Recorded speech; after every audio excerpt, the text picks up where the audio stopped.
Welcome to the Learning Pines YouTube. We hope this video helps.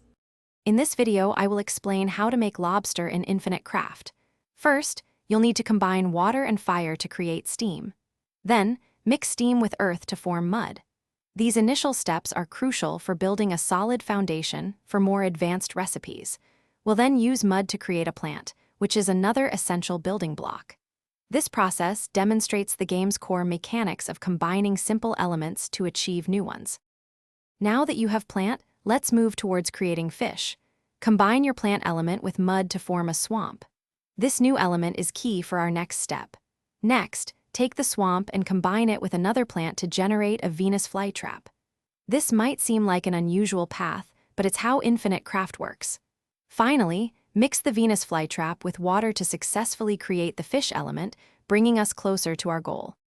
With fish in hand, let's focus on the environment. Start by combining two water elements to create a lake.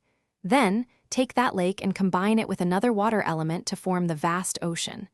This ocean element is vital for our next step. Now, for the exciting part, combine your newly created fish with the ocean element. This combination will yield the crab element, which is the penultimate step before our final creation. You're almost there. The final step to creating lobster in Infinite Craft is surprisingly simple. Take two of your crab elements and combine them together. And just like that, you've successfully crafted lobster. Congratulations on mastering this complex recipe. Remember, Infinite Craft is all about experimentation and discovering new combinations. If you're looking to upgrade your home, check the description for a link to the Shark AI Ultra Robot Vacuum and other great deals. It's a fantastic way to keep your crafting space tidy. Thanks for watching. Consider subscribing if we helped you.